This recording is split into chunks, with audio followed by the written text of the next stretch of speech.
여러분, 안녕하세요. 저는 자영업에 종사하고 있는 30대 여성입니다. 매일같이 손님 대하는 일 근 10년 가까이 하다 보니 저도 이제야 저 나름대로 사람 보는 눈이 좀 생기는 것 같기도 합니다. 제가 타고나길 정도 많고 사람도 좋아하는 편이라서 여러 사람과 가깝게 지내고 그 과정에서 사람에게 상처도 참 많이 받아봤거든요. 어릴 때는 그게 사람이 점점 변해서 그렇게 되는 거라고 생각을 했는데 이 정도 사람 대해보고 나니 애초에 사람 인성이 그런 사람이기 때문에 이렇게 행동하는 거라고 생각이 들어요. 왜 많이들 말씀하시잖아요. 사람 고쳐서 쓰는 거 아니라고요.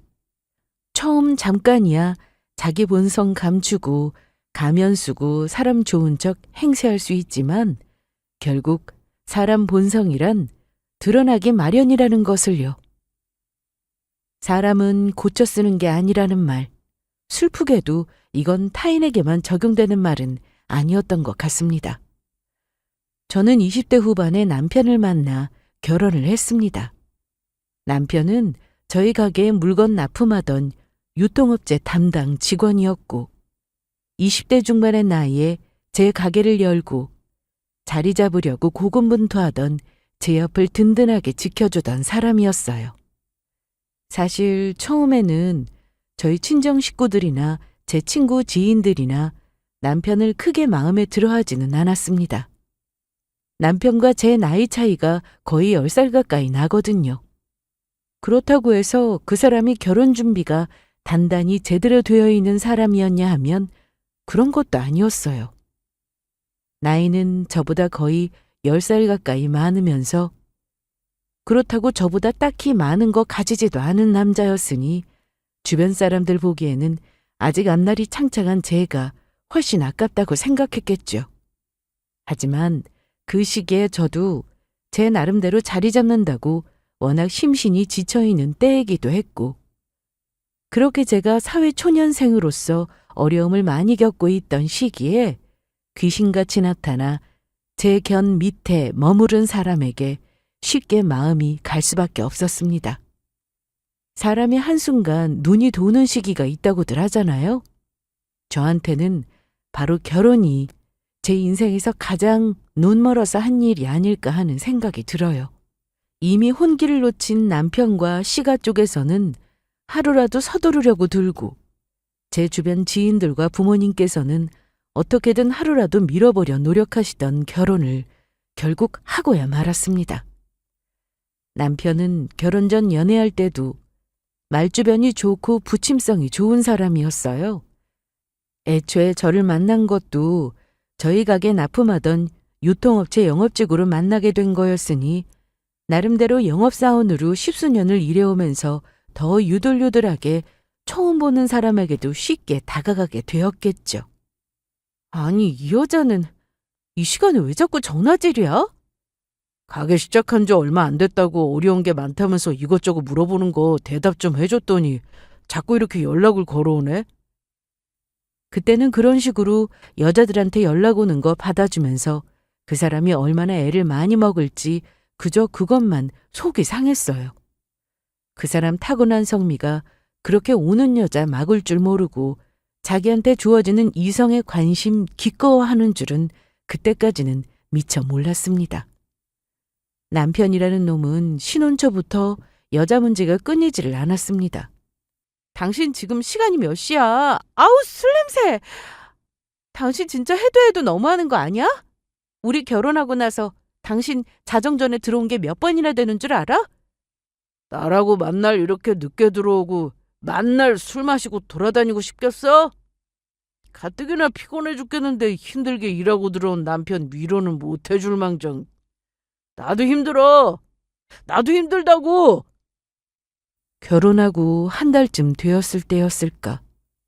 남들은 한창 좋은 신혼이라고 하는데 남편 얼굴 한번 보기가 하늘의 별 따기였습니다.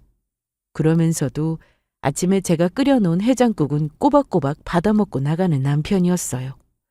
저도 가게 일하는 사람이었잖아요. 보통 직장인들보다 출근은 이르고 퇴근은 훨씬 늦은 편이었습니다. 그럼에도 불구하고 아침에 여전히 숙취해서 헤어나지 못한 모습으로 기어 나와서는 속이 아파 죽겠다느니 해가며 당연하다는 듯이 해장국 요구하는 터에 결혼한 지 얼마 안 되었을 때는 새벽 잠까지 줄여가며 매일같이 그 사람 해장국을 끓여다 바쳤습니다. 더군다나 그렇게 매일 늦는 남편이 하루가 멀다 하고 옷에 여자 향수 냄새며 업소로 추정되는 명함 따위를 넣어놓은 것을 바지 주머니에서 발견하게 되면 세상 어떤 여자가 그걸 차분하고 침착하게 받아들일 수 있겠어요? 저 역시 신혼 시절 부부 사이에 가장 깨가 쏟아져야 할 시기에 매일같이 그런 꼴을 당하다 보니 속이 문드러지는 것 같았습니다. 그렇게 결혼하자마자 수상한 구린내를 풀풀 풍기던 남편에게 결정타를 맞은 것은 결혼한 지 2달도 되지 않았을 때였습니다. 자정이 넘어 외박하기를 밥 먹듯 하기 일쑤였던 남편이었지만 그래도 그때까지는 아무리 새벽이라도 집에 기어 들어오기는 했거든요. 그런데 그날은 자정이 넘어도 새벽 2시가 되어도 남편이 집에 돌아올 줄을 몰랐습니다. 처음에는 이제 이 인간이 하다하다 집안에 자기보다 한참 어린 마누라 들어앉혀놓고 아예 날밤을 새고 들어올 작정인가 싶어서 속이 부글부글 끓었는데 점점 새벽이 더 깊어지다 보니 그런 화가 점점 걱정으로 바뀌기 시작했습니다. 벌써 남편 휴대전화에 전화를 수십 통은 해보았지만 단 한 번도 연결되지 않았어요. 점점 초조해졌습니다. 이 사람이 어디 가서 술 마시고 늦는 게 아니라 혹시 무슨 사고라도 당한 거 아닐까? 한번 불안한 생각이 들기 시작하니 쉽사리 불안감이 떨쳐지지 않았어요. 그렇게 피가 마르는 심정으로 남편에게 연락이 오기만을 기다리고 또 기다리다 결국 동이 터오는 것까지 보게 되었습니다. 그 긴 밤을 꼴딱 새운 저는 하룻밤 만에 몇 년은 늙어버린 기분이었어요. 도저히 집안에 그냥 앉아있을 수가 없어서 집 앞에 나와서 서성거리고 있는데 저쪽 골목 꺾이는 부근에서 낯선 차 한 대가 들어왔습니다. 거리가 멀어서 차 번호는 자세히 보이지 않아도 내 남편 형체까지 못 알아볼 정도는 아니었어요. 운전을 하고 있는 것은 아침부터 차림새가 화려하게 짝이 없는 웬 여자였습니다. 얼굴을 선명하게 알아볼 수 있는 거리는 아니었더라도 분명히 여자가 틀림없었어요. 차를 세우고 남편이 차에서 내리기 전 그 여자 쪽으로 몸을 기울였습니다. 그 충격적인 광경을 보고 그만 선자리에서 몸이 굳어버린 저였어요.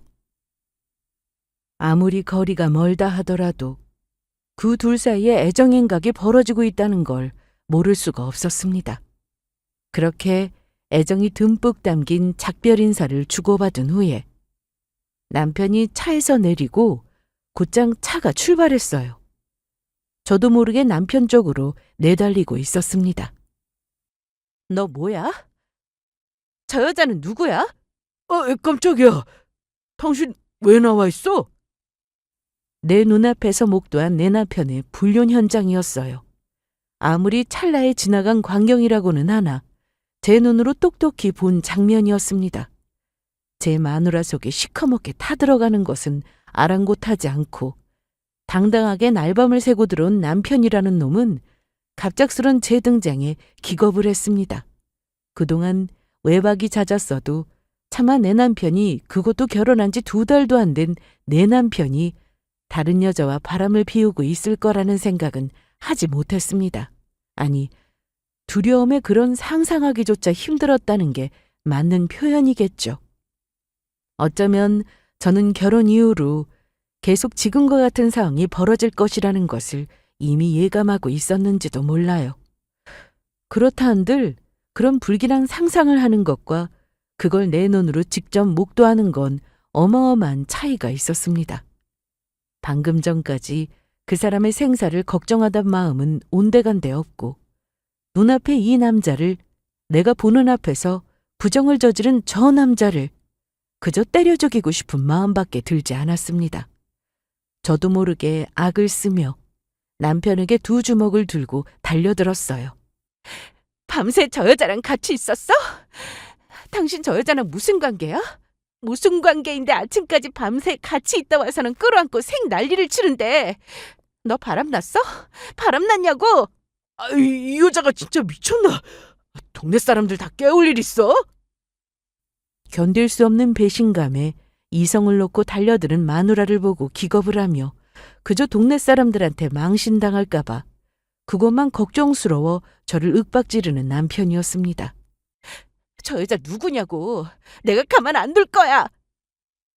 배신감에 발버둥을 치는 저를 강제로 둘쳐매고는 황급히 집으로 들어간 남편이었습니다. 집안에 저를 내동댕이 쳐놓고는 뭘 잘했다고 지가 더 씩씩거리더라고요. 결혼한 지 얼마나 됐다고.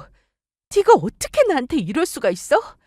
나는 밤새 너한테 무슨 일이라도 생겼을까봐 잠 한숨 못 자고 네 연락만 기다렸는데 고작 다른 여자 끼고 노느라고 그랬어? 여자는 무슨 여자? 그냥 거래처 사람이야. 아직 시간도 이르고 도저히 택시도 안 잡히고 그래서 곤란해하고 있는 걸 일부러 여기까지 태워다 주신 다음에 친절하게 대해주신 분인데 뭐 바람? 너 무슨 꿈이라도 꿨냐?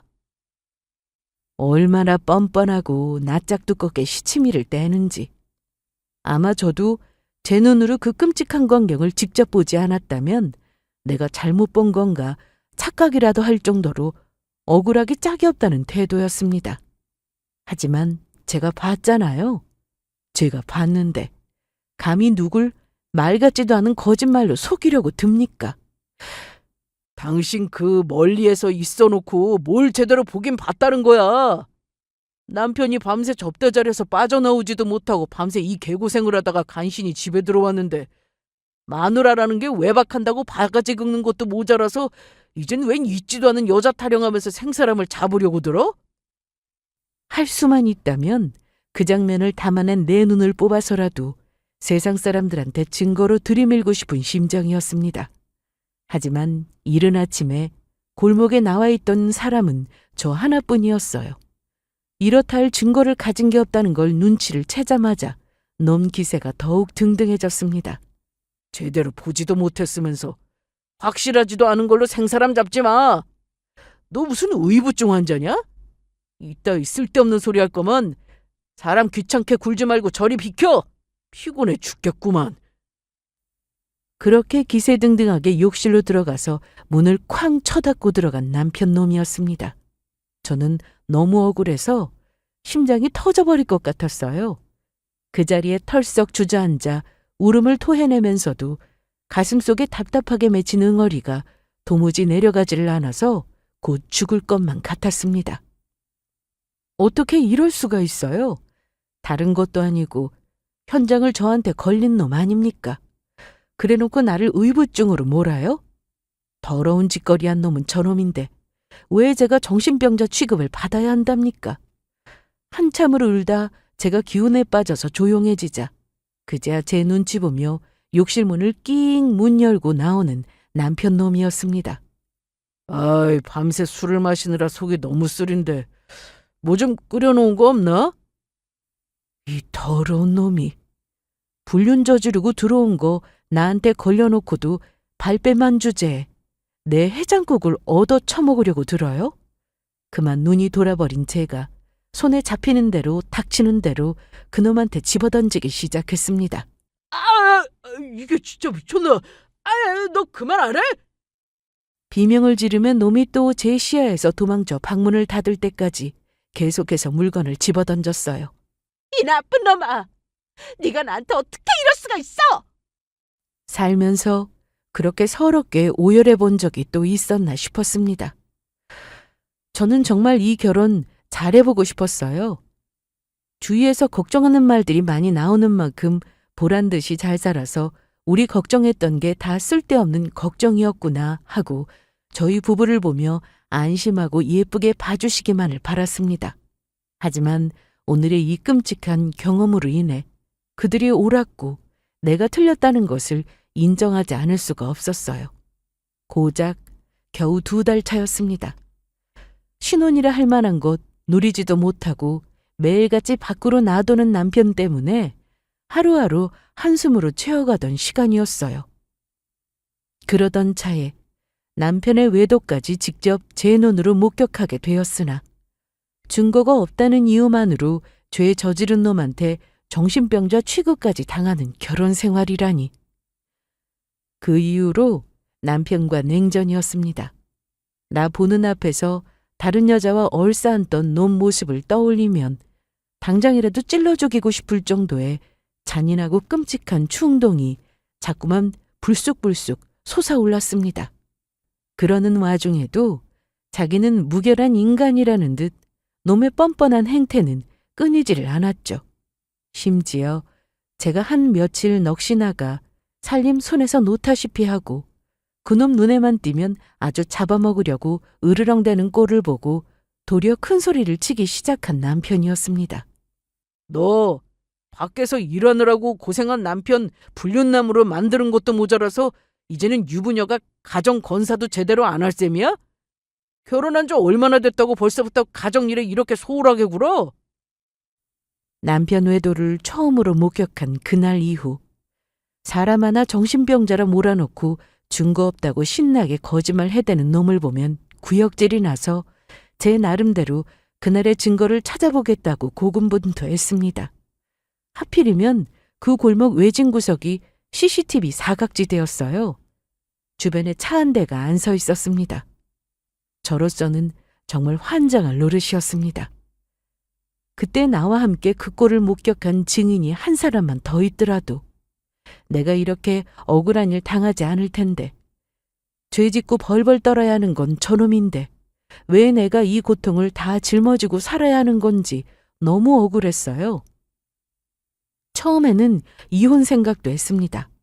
둘이 죽어라고 싸우다가 급기야 제 입에서 처음으로 이혼 소리가 나오던 날, 코웃음을 치며 저를 비웃던 그놈 말을 지금도 똑똑히 기억합니다. 이혼? 이혼은 뭐 아무나 하냐? 너 나한테 뭘로 이혼 소송 걸 건데? 너 그 새벽에 제대로 보지도 못해놓고 여자랑 껴안고 뒹굴었다느니 그따위 소리 하려고? 그거 증거 있어? 그걸 누가 믿어주는데? 이혼 사유를 치면 네가 아니라 의부증 걸린 너한테 내가 걸어야지. 정말 기가 막히고 코가 막힐 노릇이었습니다. 억울해서 정말 미쳐 돌아버릴 것 같았지만 현실적으로 그놈 말이 틀리지 않았기 때문에 더 속이 썩어났습니다. 저한테 의부증이니 뭐니 이혼이니 어쩌니 하고 있지만 저놈이 저와 이혼할 생각이 조금 더 없다는 것은 저도 잘 알고 있었어요. 밖에 나가 가게 운영하면서 돈 벌어오면서 아침에 꼬박꼬박 해장국까지 해다 바치는 지보다 10살이나 어린 여자를 지주지에 어떻게 또 만나겠습니까? 아마도 이런 식으로 계속해 제게 빡빡 우기면서 그날의 일을 아예 없던 일로 만들어버리고 나면 제가 여전처럼 굴 거라고 생각했겠죠. 현실적으로 저놈하고 합의 이혼을 하지 않는 이상 제가 이혼을 하려고 하면 남편놈의 유책 사유를 증명해야 하지 않습니까? 억울해 미치겠지만 제 손에 남편 불륜의 증거가 들려있지 않는 건 사실이었으니까요. 그걸 아니까 저놈도 저렇게 제 앞에서 감히 대가리 뻣뻣하게 쳐들고 큰 소리를 쳐대는 거였겠죠. 심지어는 이따위 소리까지 했습니다. 너야말로 나한테 이혼당하고 싶어? 너 지금 하는 행실 보면 이거 이혼 사유야. 집안일도 나 몰라라 하면서 남편 밥도 안 챙기고. 그따위 개소리를 내뱉은 남편놈 입을 찢고 싶었습니다. 제가 결혼을 잘못했다는 걸 인정할 수밖에 없었습니다. 저는 나름대로 그놈한테 진심으로 애정을 가지고 있었기 때문에 마음의 상처가 더 클 수밖에 없었어요. 그날부터 제 목표는 놈과 갈라서는 것이었습니다. 아마도 제가 놈이 그렇게 부정을 저지르고 난 것을 제게 들키고 난 후 다른 생각 않고 그 자리에서 무릎 꿇고 제게 싹싹 빌었더라면 흔들리지 않을 수 있었을까? 저 스스로도 확신을 하지 못하겠습니다. 어찌되었든 그때까지는 그 사람에게 저도 애정이 있었으니까요. 하지만 그 뒤에 대처가 솔직히 제게는 그놈의 첫 외도 목격보다도 더 충격적이었습니다. 자기 곤란한 걸 벗어나겠다고 배신감에 치를 떠는 자기 아내를 의부증환자 정신병자 취급한 놈이 아니었겠습니까? 저런 놈을 어떻게 가족이라고 믿고 평생을 함께할 수 있겠어요? 바람 안 피는 놈은 있어도 한 번만 피우는 놈은 없다는 말이 있지 않습니까? 대놓고 바람 걸렸는데도 증거 잡지 못하고 마누라만 미친 여자 만들어서 미꾸라지같이 빠져나간 놈이었습니다. 한번 재미를 보고 나서였는지 그 다음부터는 굳이 저한테 가면 쓰고 잘 보일 생각조차 안 하더군요. 걔가 재벌은 남주겠습니까? 그 이후로도 밥 먹듯이 외박하고 술 처먹고 들어오던 남편 놈이었어요. 그 중간에도 놈이 여자를 만난 것 같은 정황은 여러 번 느꼈습니다. 확실하게 증거를 잡지는 못했어도 매일같이 나가서 새벽까지 술 처먹고 들어오는 놈인데 가뜩이나 여자 좋아하는 놈이 어디 남자들끼리만 놀았겠습니까? 어차피 부부로서의 신뢰는 깨진 지 오래고 저놈하고 이렇게 갈라설 바에는 반드시 저놈을 유책 배우자로 만들어 놓고 뜯어낼 수 있는 최대치로 위자료를 받아내지 않고는 억울해서 이혼 못하겠더라고요. 하지만 한 번 방심해서 못 보일 걸 못 본 다음이어서 그랬는지 놈도 놈 나름대로 철저하게 굴기 시작했습니다. 저도 초반에 똑똑하게 행동해서 무조건 증거부터 잡아서 이혼 소장을 날렸어야 하는 건데 가장 좋은 시기는 놓치고 말았어요. 이 야가 빠진 놈이 글쎄 퇴근하고 집에 차 들여놓을 때는 항상 블랙박스가 삭제되어 있었습니다. 더러운 면에서만 철저하기가 그지없는 놈이었어요. 심지어는 완전히 인사불상이 되어서 자정 넘어 대리기사 불러서 집으로 돌아온 적이 있었습니다. 다른 때 같으면 몰라도 오늘 같으면 제 놈도 술에 취해서 블랙박스 건드리지는 못했겠지 생각하면서 확인해 봤더니 세상에 그 만찬 와중에도 블랙박스 싹 다 지워놓은 거 있죠? 이쯤 되니 저놈은 사기를 치면 나라 말아먹을 놈이라는 생각이 들었습니다. 와중에 남자로서의 자존감 세우겠다고 저한테서 대접받으려 드는 더러운 버릇은 버리지를 못했죠. 하도 여자가 가정 제대로 건사를 못하느니 주부로서 도리를 못한다느니 개소리를 해대길래 하루는 출근하기 전에 그렇게 환장하는 해장국을 한솥 끓여놓고 놈에게는 먹으라고 말도 하지 않고 저 혼자만 가게 출근 전에 호로록 먹고 있었습니다. 그랬더니 제 눈치를 슬쩍 보고 그릇이 터지도록 허겁지겁 해장국 솥에서 덜어다가 돼지처럼 처먹는 남편 놈이었습니다. 아우, 그래, 이 맛이지. 당신은 다른 건 몰라도 해장국은 진짜 기가 막히게 끓인다니까. 펄펄 끓는 해장국 솥에다가 저놈을 그냥 확 담가버릴까 싶었지만 후에 벌어질 일을 기대하며 묵묵히 제 그릇 비우고 대꾸도 하지 않고 출근했습니다. 그날 배가 아파서 넘어가겠다며 그 좋아하는 술 처먹으러 나오지도 못하고 집안에서 뒹굴고 있는 놈을 고소히 구경했죠. 애초에 저 먹을 해장국은 작은 솥에다 따로 끓여놓고 그거 보고 속아서 눈 돌아가서 처먹을 남편 놈이 먹을 해장국에 일부러 상한 해산물을 넣어 끓였거든요. 아무리 자기가 생각해봐도 내가 한 짓이 수상한 것 같아 눈을 부라려봤자 쥐가 뭘 어쩔 거예요. 저는 멀쩡한데 자기 혼자 배 아프다고 나뒹굴고 있으니 그런 놈한테 선심이라도 베풀듯 소화제 던져주며 이렇게 말했죠. 그러게 술 좀 작작 처먹고 다니지. 벌써부터 장이 다 썩어서 저걸 어디다 쓰나 몰라? 몸에 하자 있는 것도 이혼 사유 안 되나? 뭐야? 발끈해서 제게 눈 부라리다가도 신호가 와서 사색이 돼서 화장실로 뛰어들어가는 남편 놈을 보며 작은 복수의 성공에 고소해야 하는 저였습니다. 이렇듯 저도 마냥 저 빌어먹을 놈에게 당해주지만은 않고 이리저리 소소한 복수를 하기는 했지만 기본적인 문제는 아직까지도 해결되지 않고 있었어요. 그동안에도 한 여자에게 정착할 줄 모르는 정신병이라도 걸린 건지 놈에게는 여러 여자가 거쳐갔겠죠. 초반에 몇 번 기회를 놓치고 저놈 나름대로는 불륜 숨기는 노하우가 점점 늘어가고 있으니 제 나름대로 불륜 증거 잡으려고 노력을 해도 그게 쉽지가 않았습니다. 의심되는 여자 목록 며칠 잡아내기도 했지만 그것들이랑 붙어있는 그 한껏 찾기가 왜 이리 어려운지. 어쩔 때는 저놈이 나 놀리는 재미가 붙어서 사람을 약올리는 게 아닐까 싶어 속 뒤집히기가 한두 번이 아니었어요.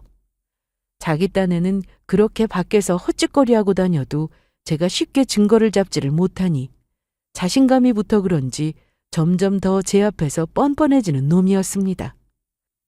놈에게 새 여자가 생겼다는 것 알아챈 건 역시 놈 간덩이가 부어서 그랬던 거였죠.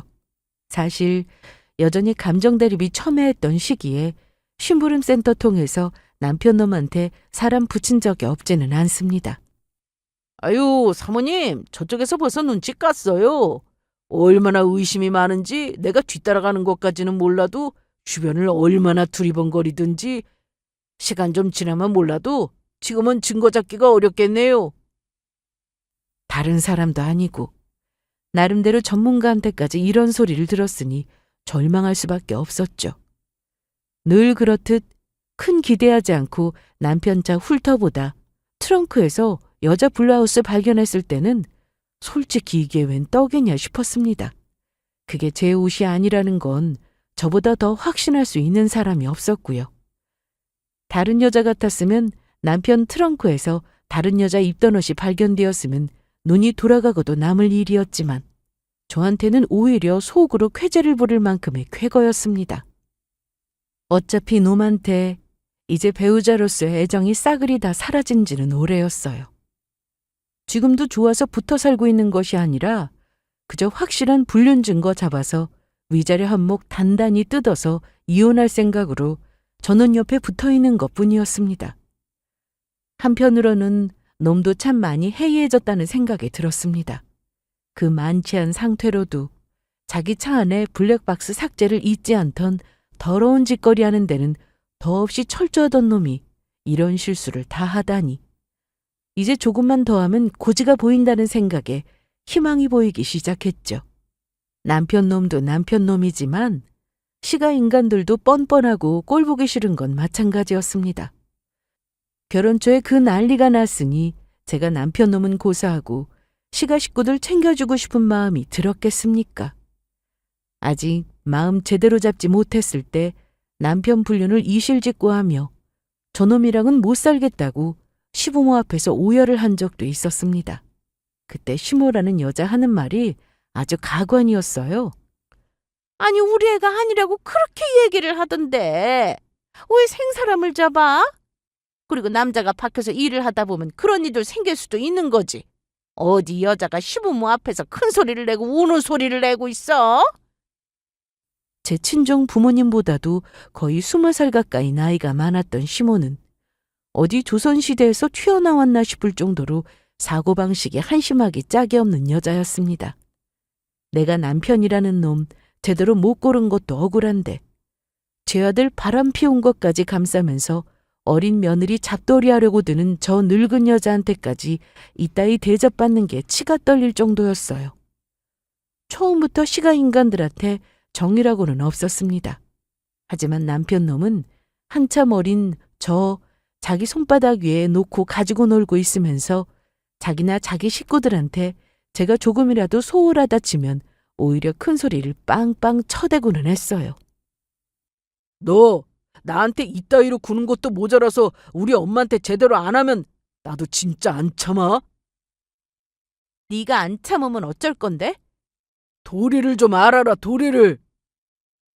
이 집안에 시집어 놓고 어른들한테 며느리 도리도 제대로 못하면서 남편 바람난 지만 눈에 주구장창 불을 켜고 쫓아다니고 있으니 집안 꼴이 제대로 돌아가?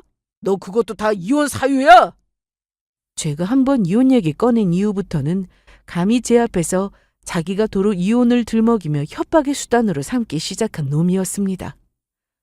나하고 갈라설 생각도 없으면서 내 행동 하나하나를 나에게 불리한 것이라 상기시키는 놈 머리통을 후려치고 싶었습니다. 하지만 길게 보면 현실적으로 그게 틀린 이야기는 아니었어요.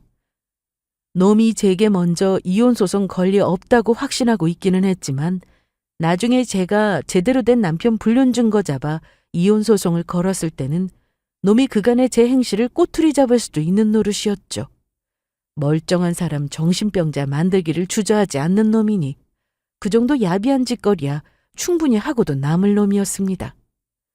그러면 저는 그동안 저놈 불륜 때문에 고통받아 놓고도 제가 기대하는 만큼의 위자료도 받지 못하고 저놈하고 똑같이 유책사유가 걸릴 수도 있는 일이잖아요. 그것만큼은 견딜 수가 없었습니다. 이 이혼은 누가 뭐래도 저놈 때문에 하게 되는 것이고 전적으로 저놈 잘못으로 이루어지는 일이어야 했어요. 오로지 그것만을 위해 유지되고 있는 결혼관계인데 그걸 망칠 생각은 없었습니다. 그러니 저 빌어먹을 인간들에게 일말의 애정도 없으면서도 기본적인 제 며느리 도리는 다 했죠. 저것들 씹어먹어도 시원치 않은 조상이라는 인간들 제사부터 시작해서 시부모 생일까지 챙겼습니다. 뭐 그렇다고 해서 대단히 극진하게 하거나 하지는 않았어요. 그럴 가치도 없는 인간들이었고요. 하지만 적어도 제가 시가 집안 행사에 성의 표시 정도는 빠지지 않고 했다는 걸 매번 증거로 꼭 남겨놨습니다. 와중에 뻔뻔하게도 졌던 놈을 자식 새끼라고 억울한 여자 만들어 놓고도 더 그럴듯한 생일상이며 값진 선물 받고 싶어 구시렁거리는 늙고 염치 없는 여자 말은 무시해버렸죠. 그런데 그 치떨리는 인간들 면상 보는 날도 드디어 끝이 보이기 시작했던 겁니다. 설레지 않을 수가 없었어요. 처음에 실패로 돌아갔던 심부름 센터에도 다시금 발걸음을 했습니다. 놈이 아직 제가 무언가 잡아냈다는 걸 눈치채기 전에 마음을 놓고 있을 때 제대로 증거를 확보해야 했기에 저 역시 바빠지기 시작했습니다.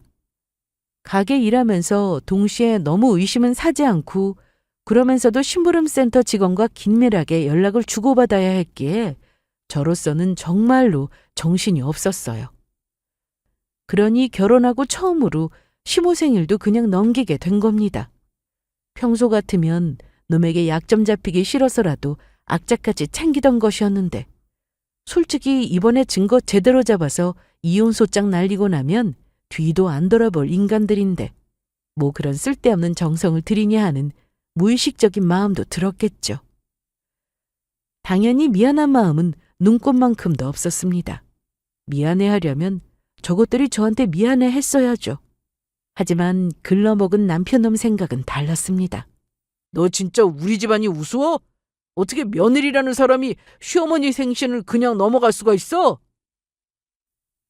아주 건수 제대로 잡았다는 태도였어요.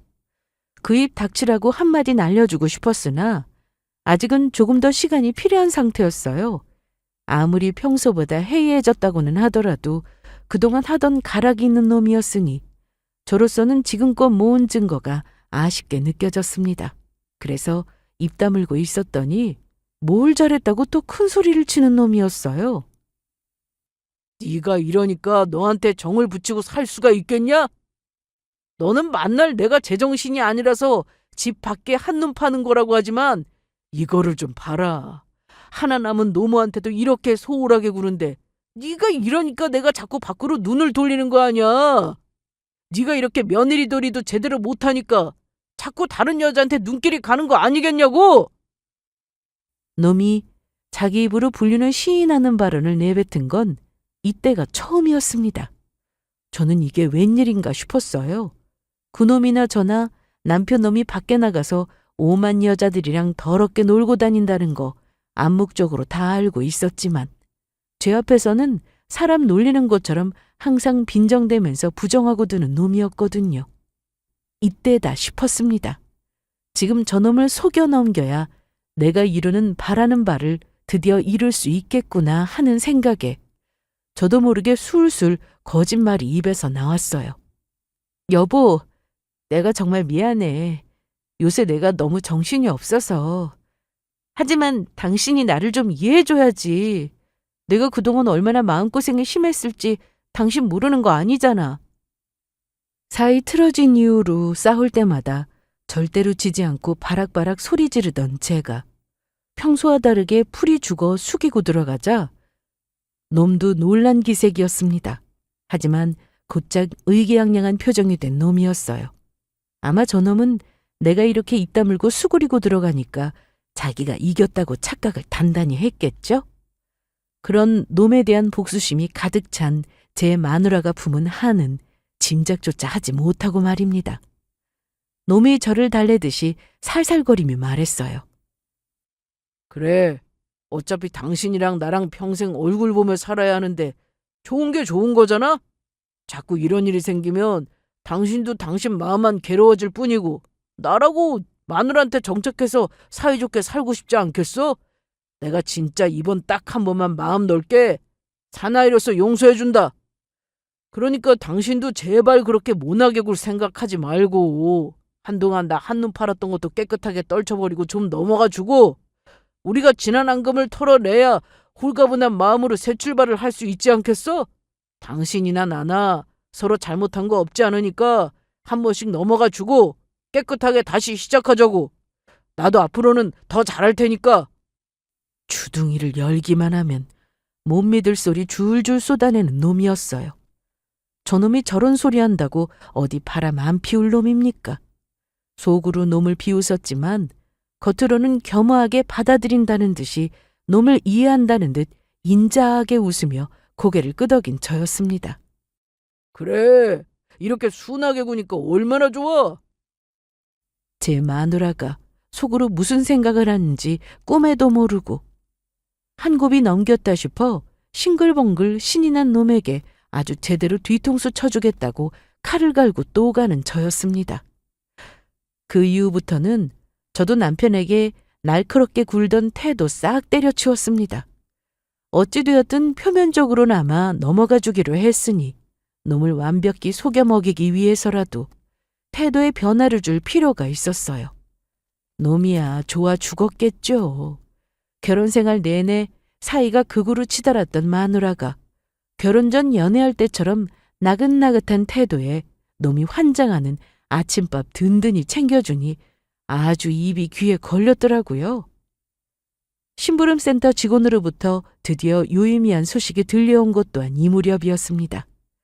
평소에야 워낙 제가 놈 불륜의 촉각을 곤두세우고 예민하게 굴었으니 놈이 더 철저하게 뒤처리를 하고 다녔겠죠. 저도 저지만 놈도 피곤하지 않았겠습니까? 처음 몇 번이야 저 속여먹는 재미에 남편 놈도 신났을지 몰라도 어떻게 사람이 몇 년을 그렇게 살면서 지치지 않을 수가 있었겠어요? 놈이 이전까지 한 번도 시인하지 않다가 제게 나름의 화해의 제스처를 취했던 건 역시 그래서였을 겁니다. 이 피곤한 싸움을 그놈도 끝내고 싶었겠죠. 그리고 그걸 제가 받아들였다고 그리고 철석같이 믿고 있었을 테고요. 제겐 그게 호재였습니다. 사장님, 이번에는 꼭 잡으셔야 해요? 사장님 한 분이 아니라 필요하면 다른 직원분들도 쓰셔도 되니까 그 인간 절대 놓치면 안 돼요? 사모님, 걱정 마시라니까. 우리도 아주 벼르고 있었다니까요. 마지막 기회라고 생각하며 작정한 저도 저지만 전에 한번 실패의 쓴맛을 본 적 있던 심부름센터 측에서도 칼을 갈았더라고요. 그들도 나름 프로인데 자존심이 상했겠죠. 놈도 예전 같지 않았습니다. 제가 차 블랙박스며 놈 카드 내역이며 눈에 불을 켜고 달려들던 때와는 달리 더는 집중하는 모습도 보이지 않고 그저 순하게 살림하는 모습 보이니 긴장이 싹 풀려서는 평소 같으면 안 할 실수를 하는 놈이었습니다. 나사가 풀려도 단단히 풀렸는지 전에 없이 증거가 줄줄 흐르기 시작했어요. 예전에는 그놈이 절대로 여자랑 숙박업소 카드 결제하고 들어간 역사가 없었거든요. 분명히 현금 결제했을 거예요. 그 야가 빠진 놈. 그런데 놈이 저 몰래 만들어둔 카드에서 주기적으로 찍힌 숙박업소 이름을 발견했을 때 그 희열이란. 그래도 자기 딴엔 조심한다고 나 모르는 카드도 만들었겠지만 그 정도야. 심부름센터 베테랑 직원에겐 껌이었습니다. 더군다나 그 모자란 놈이 겁도 없이 단골 숙박업소를 만들었더라고요. 덕분에 각기 다른 여자와 무려 같은 숙박업소로 사이좋게 기어들어가는 놈을 순간 포착하는 데까지 성공할 수 있었습니다. 그렇게도 기다리고 기다렸던 순간이었습니다. 겉으로는 모든 것을 내려놓은 척, 더는 놈을 의심하지 않는 척 굴면서 뒤에서 사람 붙여 놈 불륜 증거 철저하게 수집할 거라고 놈이 생각이나 했겠어요? 그걸 알았을 때 느낄 놈의 배신감을 생각하면 짜릿했습니다. 놈도 알아야죠. 내가 처음 놈 부정행위를 목격했을 때 나를 배신한 것도 모자라 뻔히 그 꼴 본 나를 정신병자로 몰아갔을 때 내가 느낀 배신감을 생각하면 그것도 제게는 부드러운 처분이라는 생각이 들 정도였습니다. 놈이 제게는 회사 지방 출장이라는 이웃집 개도 안 믿을 핑계를 대고 새로운 상간녀와 신나게 휴가 간 동안 제 이혼 변호사 선임과 소장 작성이 이루어졌습니다. 놈에게 완전히 정뗀 이후로 집에 놈 기어들어오지 않기만을 바랐는데 놈 돌아오기만을 기다려본 것이 아주 오랜만이었습니다. 이윽고 상간녀와의 미래를 끝내고 놈이 집으로 기어들어왔어요. 불결하게 밖에서 더러운 짓을 하고 들어온 주제에 가장이랍시고 어깨 펴고 기어들어온 놈에게 차분하게 서류봉투를 건넸습니다. 이게 뭐야? 심드렁하게 서류 열어본 놈이 곧장 온 낯짝에 피기가 싹 가셨습니다. 그걸 보는 제 얼굴에 미소가 가득했어요. 너 아직도 정신을 못 차리고 이혼 타령이야? 그럼 정신에 이상이 있지 않고서야 너 같은 쓰레기랑 같이 살 생각이겠어? 소란 떨지 말고 뒷장이나 잘 넘겨봐. 그렇게 허둥지둥 정신이 빠져서 이혼소송 서류를 넘겨본 놈이 이제는 곧 죽을 것 같은 표정이 되었습니다. 참 부지런히도 만나고 다녔더라. 너도 너지만 저기 저 정신 빠진 여자들이 니놈 딴 년이랑도 같은 모텔 데리고 간 줄은 알고 있다니? 여보, 여보는 무슨 곧 남남될 사이에. 너 나더러 그랬지? 지난 앙금을 털어내야 깔끔하게 새 출발할 수 있다고? 내 인생의 오점은 니놈 하나밖에 없으니 더러운 니놈을 도려내야 내가 앞으로의 새 인생을 산뜻하게 출발할 수 있지 않겠어? 여보. 그 긴 세월 날 조롱하며 뒤에서 추접스럽게 놀던 놈이 드디어 제 앞에서 무릎을 꿇었습니다. 후련했어요. 비록 그 무릎에 값어치는 똥값이었지만. 여보, 내가 잘못했어. 이거 다 옛날 얘기야. 머저리 같은 소리하고 있네. 사진에 찍힌 날짜 안 보이니? 얄팍한 변명조차 통하지 않자 놈이 늘 그렇듯 야비하게 화살을 제게 돌렸습니다. 너 이게 다 무슨 짓이야? 네가 이렇게 표독스러우니까 내가 정을 못 붙이는 거야. 너 먹여 살리겠다고 출장 가서 개고생하고 이제야 들어온 남편한테 너 이게 무슨 짓이야? 쓰레기 같은 놈. 방금까지 있던 여자랑 더럽게 붙어먹던 사진까지 따끈따끈하게 실시간으로 네 낯짝에 박아줘야 그 추접스러운 주둥이를 좀 다물겠어? 이미 놈의 부정이 일거수일투족 실시간으로 증거가 되어 제 손에 들어왔다는 것을 알고 망연자실한 놈이었습니다. 저놈도 알았겠죠. 그렇게 사람 약 올려가며 불륜 증거 안 잡히려고 기를 쓴 만큼 제가 증거 잡기만 하면 저놈 인생을 아주 말아먹을 거라는 사실을 말입니다. 놈이 우거지상을 하고 눈물을 쭉쭉 흘려댔습니다. 여보, 내가 잘못했어. 내가 죽을 죄를 지었어. 제발 나 좀 살려줘. 살려줘, 여보. 내가 너를 왜 살리겠어? 찢어 죽여도 시원찮을 놈을. 멍청한 놈. 내가 차라리 옆집 개를 믿지 짐승만도 못한 네 놈을 믿었겠어?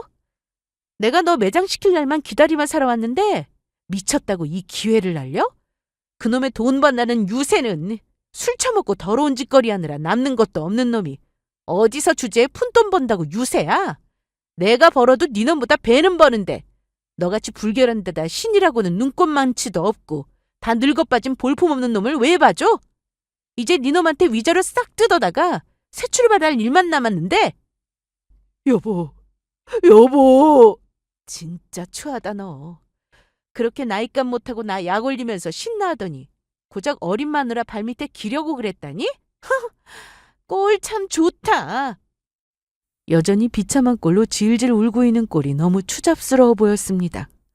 어차피 앞으로 남은 인생 길고 길게 곤욕이 되도록 잘근잘근 밟아줄 테니 저 꼴도 더 보기 싫더라고요. 내 집에서 나가! 어차피 집도 나한테 뺏기고 위자료도 싹 뺏길 텐데 하루라도 니놈 낯짝 좀 안 보고 살게. 안 나가.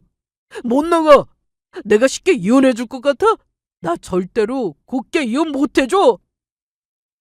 예상하지 못한 바는 아니었습니다. 눈도 깜짝 안 하고 전화기를 들어 전화를 걸었습니다. 이 인간 들어왔는데 근처에 계시죠? 그렇게 쳐들어온 한 무리의 남자들을 보고 놈이 사색이 되었습니다. 놈도 익히 아는 얼굴이었을 거예요. 그동안 더럽게 놀아놨던 상대 상간녀의 남편 되는 사람들이었으니까요. 이 저런 놈이 내가 너 때려 죽이고 그냥 감옥 갈란다. 여보, 여보 살려줘. 초반 저놈의 철저한 증거인멸에 상간녀 소송까지 걸진 못했더라도 그 더러운 여자들도 결코 용서할 수 없는 인간들이었습니다. 그 남편들에게 연락을 걸었더니 다들 확신은 못해도 심증은 가지고 있더라고요. 제 이혼의 직접적인 증거로 사용할 수는 없다 하더라도 저놈 손봐줄 정도의 도움은 줄 수 있지 않겠습니까? 저들도 저와 비슷한 아픔 겪는 사람들로서 이 정도 한풀이는 하게 해줄 수 있는 거잖아요?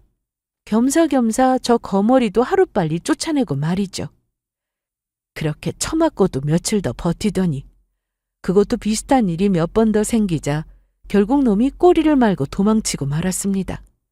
하도 군데군데 뿌리고 다닌 업보가 많아 그런지 도와줄 사람 적지 않다는 게 또 이럴 때는 도움이 되더군요. 덕분에 이혼 소송 끝나기도 전에 놈을 내 집에서 몰아낼 수 있었으니 더할 나위 없이 만족스러웠어요. 분노에 찬 건장한 남자들에게 비 오는 날 개패드 두들겨 맞는 놈의 꼴 실컷 구경하는 것 역시 고소하기 짝이 없었고요. 그간 통 내려가질 않던 가슴속 응어리가 드디어 쑥 내려가는 기분이었습니다. 수금의 결과는 아주 쏠쏠했습니다. 상간녀가 여러 명인 게 돈 걷어들이는 데는 이렇게 효과적일 수가 없더라고요. 이런 말 어떨지는 모르겠으나 그간의 인고의 세월을 금전적으로 보상받는 데는 아주 그만이었어요. 재산분할이나 위자료는 제가 예상한 것보다도 훨씬 웃도는 수준이었어요. 솔직히 이 정도로 기대하지는 않았는데 아무래도 법정에서의 제 증언이 아주 제대로 먹혀든 모양이었습니다. 저는 항상 결혼 생활에 최선을 다했는데 남편의 첫 외도를 알았어도 마음을 다잡고 시부모님께도 최선을 다해서 봉양을 해왔는데 눈물을 찍어내는 제 옆에서 시댁 행사 때마다 홀로 구슬땀 흘리며 탕국 끓이고 전을 부치는 제 모습이 기념사진으로 담겨 있었습니다.